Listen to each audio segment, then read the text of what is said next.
Okay, kiriza nkubuuzeeko olweggulo lwa leero nti osiibye otya weebale byonna by'osobodde okuba ng'okola. Sigenda kulonzalonza mangu nnyo ngenda tuukirawo n'amawulire agabadde mu lunaku olw'olwa leero mu pulogulaamu yaffe eno essengejero ly'amawulire ku Motion Media, YouTube, TikTok ate ne ku X saako ne Facebook. Bendayo obugenzi ensonga zonna ozimanye. Amawulire mangi nnyo agabadde olunaku olwa leero. Auditor General oba Ssaababalizi w'ebitabo bya gavumenti olwaleero atongozza alipoota ey'okunoonyereza oba ey'ebitabo bya gavumenti byonna nga bw'abibaliridde ekiseera kino.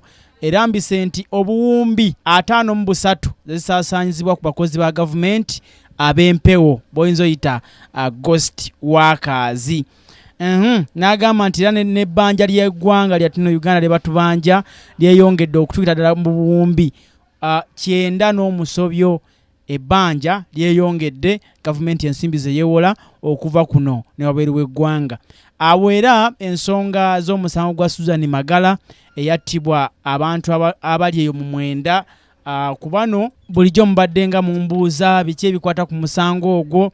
Abantu bano 9 bavunaanibwa kuliko Yusuf Lubega, Hassan Waswa, Muzamiru Sali, Adija Nakandi, Abubeka Chiwolya, Muhammad Kisalita, Hassan Kato, Miro, Ismail Bukenya, nasembayo ye Musa Abbas. N'abalala babomba benakutegeeza nti bakyanoonyezebwa ne tuukidde olunaku olwaleero. Omulamuzi Alex Ajiji olwaleero azzeemu okuwulira omusango guno era ng'abantu bano bonna baleeteddwa mu kkooti okuddamu okuwoza oba okuwulira omusango gwabwe ogubavunaanibwa okutta omuwala Suzan Magara eyali awangalira mu bitundu by'Erungujja wano mu kibuga Kampala. Ono nga yawambibwa nti abantu bano bonna abakwatibwa n'abamu abakyanoonyezebwa era n'atulugunyizibwa n'attibwa mu mwaka gwa 2018. Olwaleero omusango guno mukomawo omujulizi aleeteddwa okubanga awo obujulizi bwe ye musawo eyakola okwekebejja endagabutonde eza omugenzi ono Suzan Magara. Mu bimu byalambise omukulu ono atubuulidde nti alina obukugu obutagambika era amannya ge ye Musa. Musa ono abuulidde kkooti eno nti alina obukugu era yakuguka mu matendekero agatali gamu nti yasomerako mu ggwanga eya South Sudan mu University emanyikiddwa nga International University of Africa wali mu kibuga Katumu ngera yakugukayo mu ebya science byonzo yita biology era nafunamu bachelor era n'agamba nti yasoma era nafuna degree mu forensics oba ya mu forensics nafunamu diploma mu ggwanga erya India mu mwaka gwa 2015 ate mu mwaka gwa 2018 era nafuna obukugu okuva mu university emanyikiddwa nga nakuguka mu nkola emanyikiddwa nga modern technique in DNA analysis mu ggwanga erya South Africa. Bachelor of Science in Microbiology from the International University of Africa. The International University of Africa, and that's in Khartoum, Sudan. International University of Africa in Khartoum, Sudan.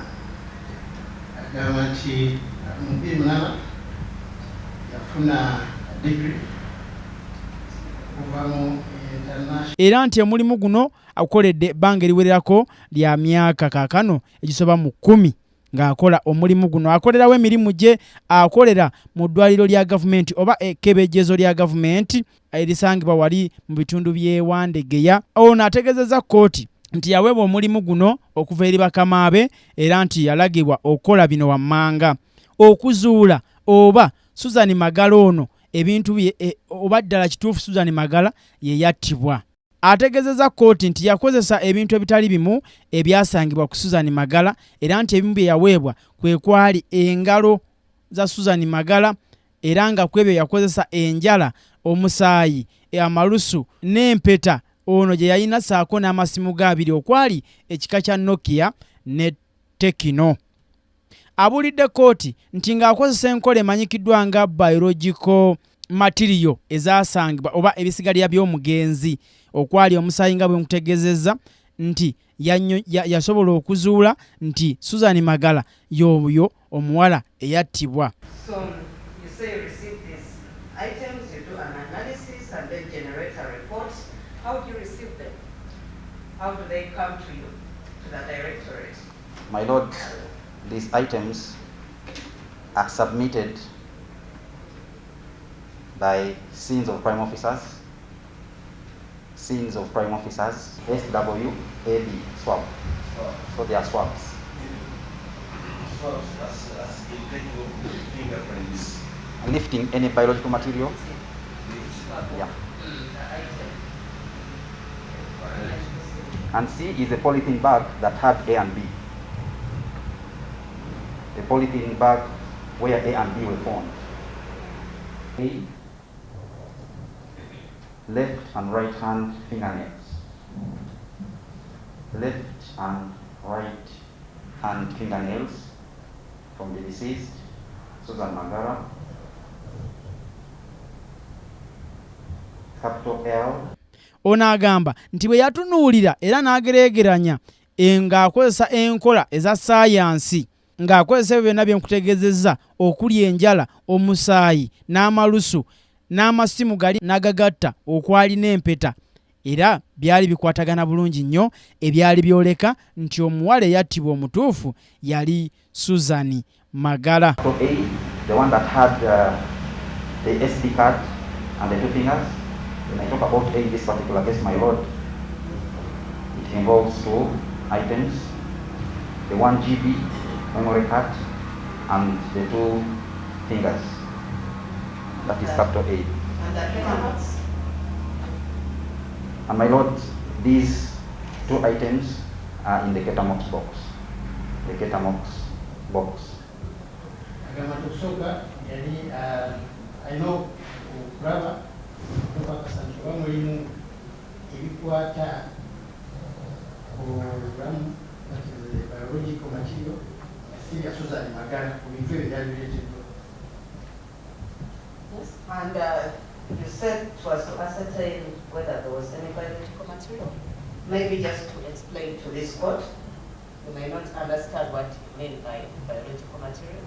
My Lord, what I mean by biological material is what you leave behind, and this is biological in nature. And this is a stain or sweat. What you leave behind. It's a long list, blood, semen, and everything. All these are biological materials. But what you leave behind, in this particular case, do these items have anything that is not for the deceased? Anything biological in nature? Because for DNA, in order for me to get profiles, the item has to be biological in nature. That's left. For example, on the SD card, is there anything of biological nature left behind by any other person other than the deceased? The two fingers, could there be any biological material other than that of the deceased? The swabs from the Nokia and Technophone, I analyzed them for contact DNA. I analyzed the swabs for contact DNA.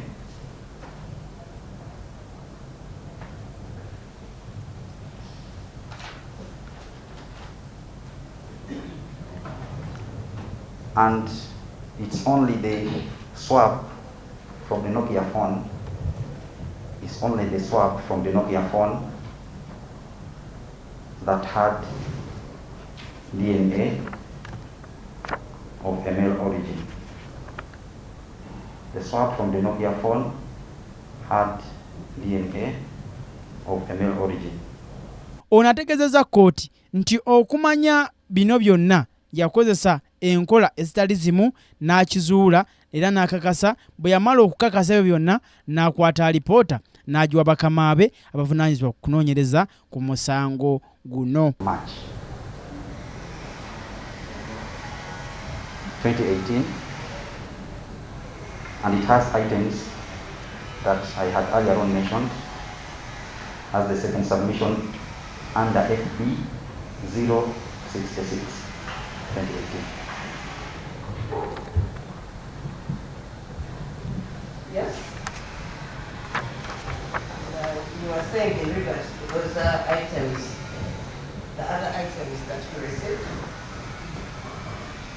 My Lord, with regards to these items,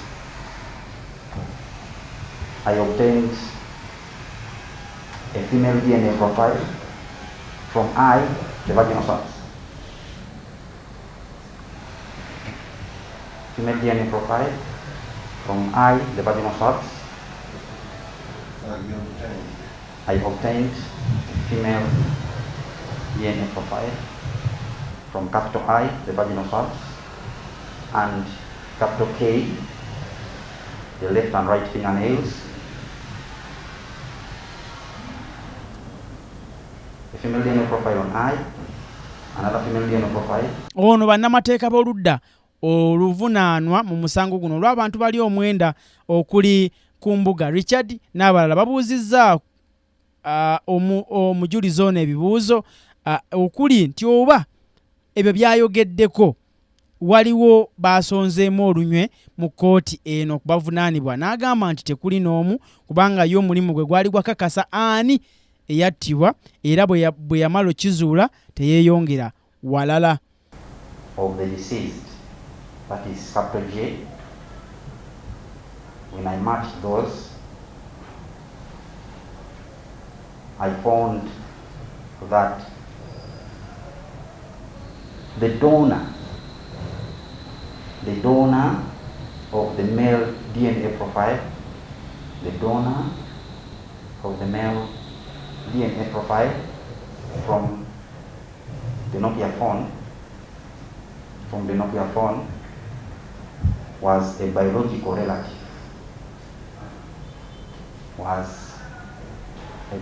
relative. To the deceased, and that is Suzan Magara.